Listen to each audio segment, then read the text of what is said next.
So I use the core cycle of success, which is a model that was developed by a leadership expert called Daniel Kim, to introduce the work of Nancy Kline's thinking environment.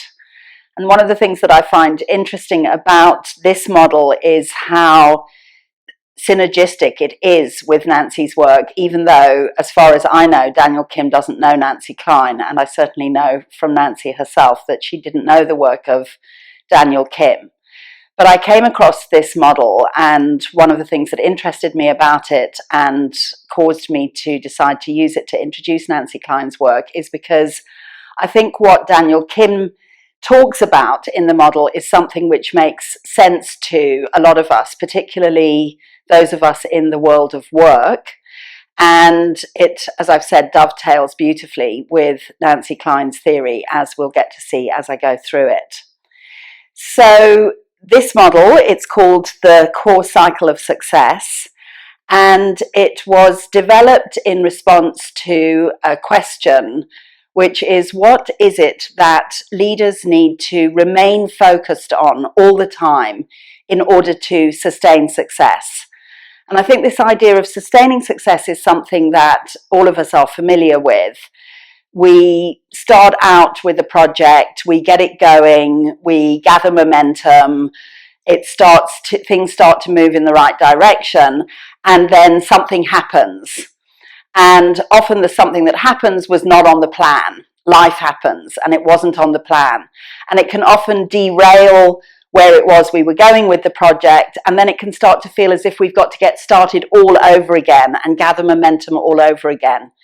So the question that Daniel Kim was asking in this model is, what is it which, if we focused on it all the time in a cyclical kind of a way, in a way that we don't take our eye off the ball, would enable us to sustain the momentum and keep success going, as opposed to this hit and miss affair which we sometimes experience with reaching the target, reaching the goal, and reaching the success that we're looking for.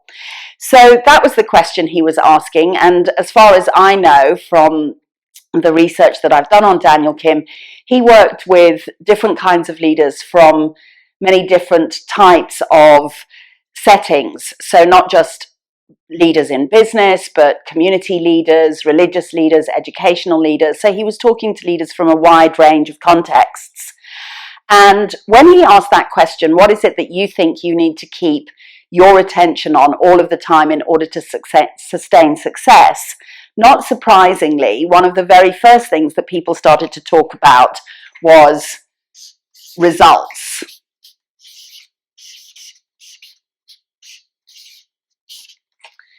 And that makes absolute sense, doesn't it? Because we can't take our eye off the scoreboard. Results are what tell us whether or not we're achieving success. So it makes sense that people talked about, well, you've got to pay attention to whether or not you're producing the results. So Daniel Kim said, fair enough, let's track back from there. If you know that you've got to be paying attention to the quality of the results that you're getting, what is it that you need to be paying attention to in order to make sure that you're going to get the results? And again, there was a lot of convergence around the answer that he got to that question, and people started to talk in one way or another about the quality of actions that people are taking.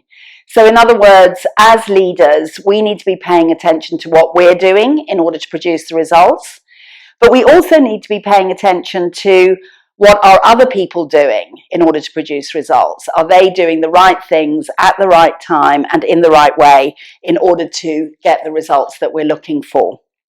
So again, let's track back from actions. And he asked this question, what is it that you think you need to be making sure you're getting the right quality of if you want to make sure that people are doing the right things at the right time and in the right way? And then this quite interesting thing happened at this stage in building the model, because for these two quadrants of the model, people's responses had been, as I said, there'd been a lot of convergence around what people said in response to these two quadrants of the model. But when it came to answering this question, what is it that you need to make sure you're getting the right quality of in order to make sure people are doing the right things at the right time and in the right way, people went off on a lot of different tangents. Eventually, after conversation about it, they settled on two things. You want to make sure that people are engaging with each other and thinking well together. So the quality of thinking and engagement is what gives rise to the quality of actions that people take and the quality of results that they produce. And in a minute, you'll see why I use this model to introduce Nancy Kline's work.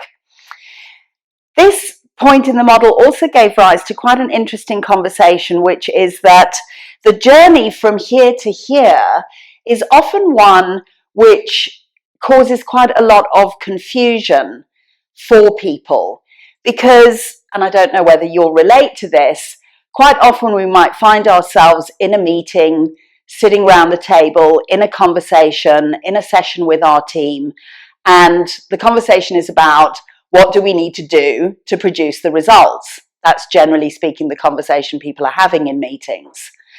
And you get up from the table and you, in your mind, think that decisions have been made about what we need to do to produce the results, and the assumption that people are going to go off and do what was agreed in the meeting.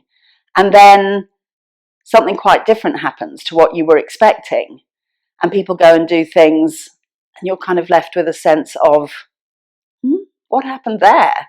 I thought we'd agreed on what we were going to do to produce the results. But then people go off and do something quite different, gives rise to a certain kind of question mark that people are left sitting with. What happened here that didn't give rise to what I expected to have happened here? And I think that's the point at which Nancy Kline's work kicks in.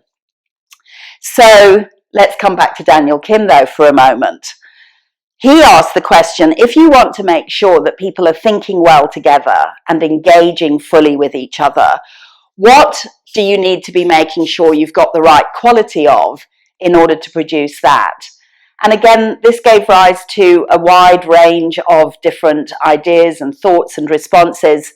And in the end, they settled on this: the idea of the quality of our relationship with each other is what gives rise to the quality of thinking and engaging that we do together, which gives rise to an alignment in terms of the actions that we take and producing the results. And of course, if you're on a winning team, a team that is scoring the goals and producing the results they said they would, that has a hugely beneficial impact on the quality of relationship. And if you ever want to see a great example of that, you've only got to watch a video clip of the end of the last Rugby World Cup match, and you look at the behaviour of the South African team towards each other versus the behaviour of the English team towards each other. The South Africans are connecting and high-fiving and hugging and slapping each other on the back, and the English are sort of milling around with their eyes on the ground and not really making any kind of connection with one another. So results certainly has a huge impact on our sense of being connected and being able to trust and engage with one another. So as you can see from the model, it is a cycle. And the idea is that we need to keep our attention on all four of these quadrants in order to be able to sustain success. So let's have a look at how this then dovetails with Nancy Kline's work. She began her journey with the thinking environment through an observation that she'd made as a result of a number of different experiences that she'd had in her life. And that observation is that the quality of every single thing that we do in our lives depends, for its quality, on the quality of the thinking that we do about it first. And I think that's a fairly self-evident observation and something that we all kind of in our heart of hearts know. We know that the quality of what we do depends on the quality of the thinking that we do about it first. So she set out to answer this question for herself then, which was, how do we make sure that people do the best possible job that they can of thinking well for themselves if it's the quality of their thinking that's going to affect the quality of the actions that they take in their lives and the results that they produce. Surely one of the most important questions that we can answer for ourselves is, how do I help a person to think well for themselves?